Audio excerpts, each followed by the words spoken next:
네, 안녕하십니까. 에너지기술연구원 서유태입니다.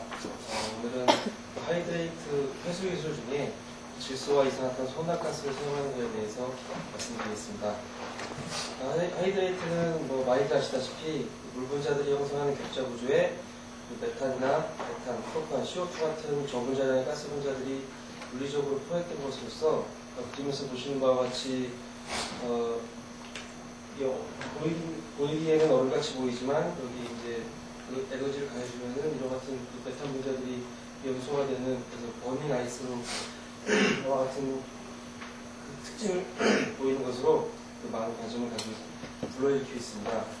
그래서 이 연구 역사를 간단하게 살펴보면은 1810년에 그 험프리 데비경과 마이클 패러데이에 의해서 그 존재가 처음으로 밝혀졌고 그 학계에서 많이 연구가 되다가 1934년 그 천연가스 파이프라인의 막힘 현상을 불러일으키는 그 원인으로서 많이 지적이 되어서 그 산업계에 관심을 많이 불러일으키면서 그 플로 어슈어런스의 가장 중요한 테마로 자리 잡았고 1960년대에 그 소련과 그다음에 서구 국가들에 의해서 영구 동독층 그리고 그 퇴적층에 그 하이드레이트 형태 천연가스가 존재한다는 것이 밝혀지면서 그 자원으로서의 중요성도 또한 부각되었습니다.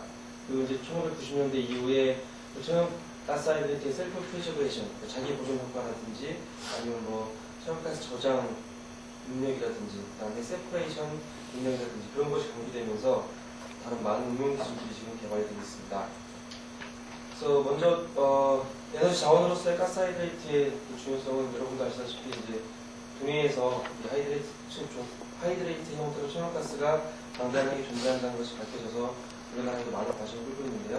작년 11월에 시행된 동해 울릉 분지 지역에서의 시추 활동을 통해서 약 3군데의 시추를 실시했는데 그 2군데에서 한쪽은 두께가 약 130m, 다른 쪽에서 100m 두께 정도로 하이드레이트가 존재한다는 것이 밝혀졌고 여기에서 뽑아진 그 하이드레이트 셀프에 불을 붙이면서 이제 메탄의 모습을 볼 수 있듯이 99% 정도의 순수한 메탄이 하이드레이트 형태로 존재한다는 것이 일단 연구 결과에 대해서 밝혔습니다. 위치는 이제 보신 바와 같이 그 독도와 이 정도 되는데 이 정도 이쪽에 지금 동해 가스선이 있습니다. 그래서 이 천연가스가 존재하는데 그 옆에 지역에 또한 천연가스가 하이드레이트 형태로 존재하기 때문에 향후 이 동해 지역에서 천연가스 사업이 굉장히 활발하게 이루어질 것으로 지금 예상이 되고 있습니다. 그래서 우리나라도 그렇지만 전 세계에 구성되어 있는 하이드레이트를 살펴보면 그 각국의 그 연안, 그러니까 컨티넨탈 슬로프라고 하는데요. 그래서 미국의 블레이크 리지, 멕시코만, 그다음에 서부 해안의 하이드레이트 리지, 그다음에 일본의 난카이 트로프, 그다음에 알래스카 지역의 노스슬로프, 그다음에 노르웨이의 하큰 모스비 사산 지역까지 아주 다양한 지역에서 하이드레이트가 존재를 하고 있기 때문에 이거를 자원으로 개발하기 위한 노력이 많이 이루어지고 있습니다. 그래서 지금 최근에 김영박 정부가 김영박 대통령께서 미국에 다녀오면서 이쪽 노스슬로프 지역의 알래스카 가스 하이드레이트 프로젝트에 참여하고 싶다는 것들을 발표한 바도 있습니다. 그래서 이 구조 형태를 잠깐 살펴보면 화공학은 기대 거리 좀 멀지만 이러한 구조적으로 많은 양의 하이드레이트가 한 군데 응집이 되어 있는 그런 스트럭처럴 어큐뮬레이션이 가능하고 그 다음에 이 지층에 좀 분산이 되어 있는 그러한 스트레티그래픽한 이 구조 형태도 가능합니다. 그래서 어떤 것이 더 자원으로서의 가치가 높느냐는 계속 따져봐야 되지만 이쪽 그 많은 양이 그러니까 많은 양의 천연가스가 좁은 지역에 높은 두께로 구조되어 있는 것이 자원으로서의 가치가 매우 높다는 것이 자명할 것으로 보입니다.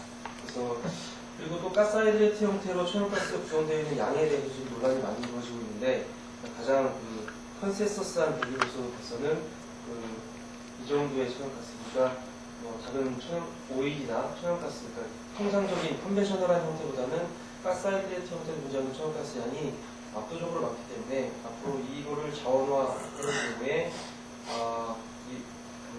이 석유화학 업계에서는 이게 앞으로도 향후 100년간은 자원으로서의 중요성을 가지고 있다라고 지금 말하고 있습니다.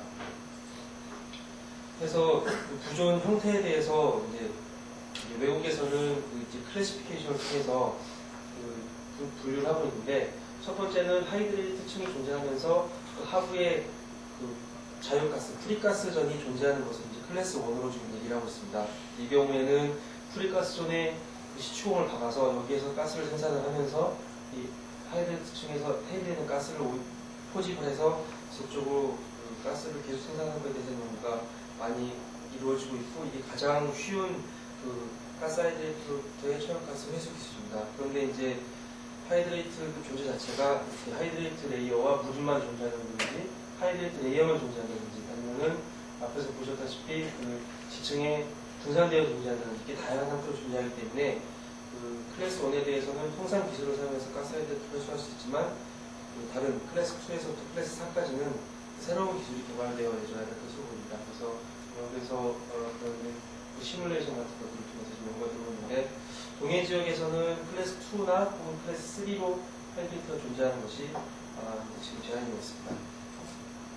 그래서 가스 하이드레이트 회수 기술을 살펴보면 앞서 말씀드렸다시피 그 하부에 프리가스 지역이 존재하면은 그냥 시추공, 그러니까 흔히 말하는 빨대만 꽂아가지고 가스를 생산할 수가 있는데, 클래스 2나 클래스 3 같은 경우에는 이게 불가능하기 때문에 가스 하이드레이트에 직접 시추공을 박아서 뜨거운 물, 열수를 주입을 한다든지 아니면 저해제, 메탄올이나 CO2를 주입하는 방법이 지금 제한이 되고 있습니다. 그 중에서는 이제 CO2를 주입하는 방법은 그 지구온난화가스로서 CO2의 중요성이 많이 제시가 되기 때문에 CO2를 주입을 해서 지층이 고정화하면서 도저히 메탄을 생산하는 그 기술에 대한 관심이 지금 다른 많은 국가들, 그러니까 미국이나 일본, 그 다음에 메이저 업계, 그래서 하머코필립스나 쉘 등에 대해서 많은 관심을 보여주고 있습니다. 그래서 이 CO2 인젝션 방법은 지금 이제 최근 제한된 방법으로서 인핸스드 리커버리 방법 중에 하나로서 지금 많이 제시가 되고 있습니다.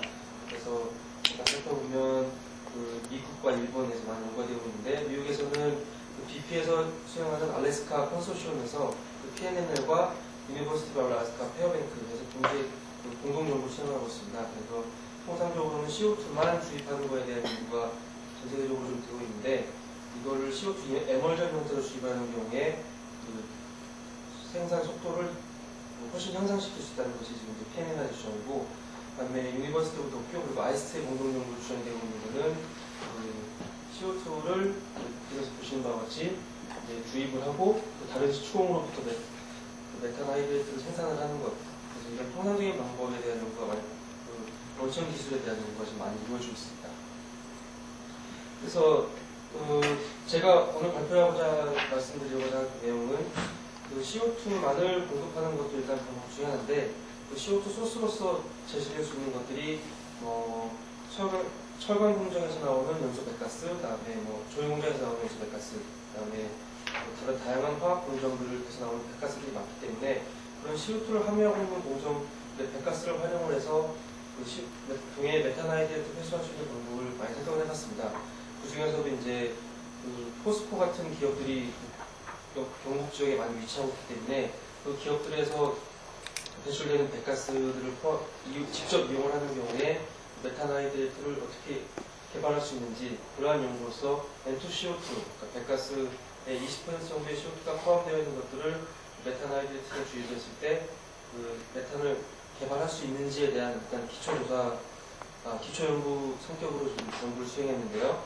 그래서 메탄하이드레이트를 실리카겔 4에서 일단 생성을 시켜주고, 그 생성된 메탄하이드레이트에 대해서 그 N2CO2 혼합가스를 주입을 했습니다. 그래서 그때의 그 메탄하이드레이트의 상변화를 그 프로톤 NMR하고 그다음에 프로틴 카본 NMR을 관찰하면서 어떻게 그 메탄하이드가 변화하는지를 살펴보았습니다.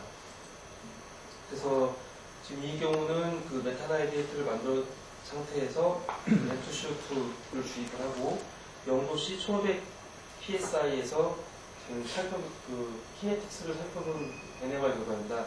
그래서 지금 온도 압력이 그 하이드레이트 안정 조건, 그리고 해리 조건이 가장 중심이 되는데, 이 1500 PSI가 약 100기압 정도로 이제 수심 1000m 정도로 지금 예상되어 있습니다. 그래서 사실은 동해 지역은 대부분 2000m 이상, 200기압 이상을 좀 고려해야 되는데, 이 실험 수행할 때는 장치의 제약으로 일단 100기압 정도에서만 실험을 수행했습니다. 그래서 하이드레이트를 만든 상태에서 엔투쇼트를 주입을 하고 약 1020분 정도 후에 살펴보면 이쪽에 메탄하이드레이트에 포함되어 있던 카본 NMR 스펙트럼이 그대로 유지가 되고 있지만 이쪽에서 보시면은 CO2가 메탄하이드레이트 케이지에 포획이 되면 보통 일반적으로 가스 상태에서는 이러한 단일 피크가 나타나게 되는데 하이드레이트 케이지에 포획이 되게 되면 이렇게 브로드한 파우더 패턴이 발생을 하게 됩니다. 그래서 CO2가 하이드레이트 케이지로 포획이 된다라는 것을 이 13시간 NMR, 서티카본 NMR을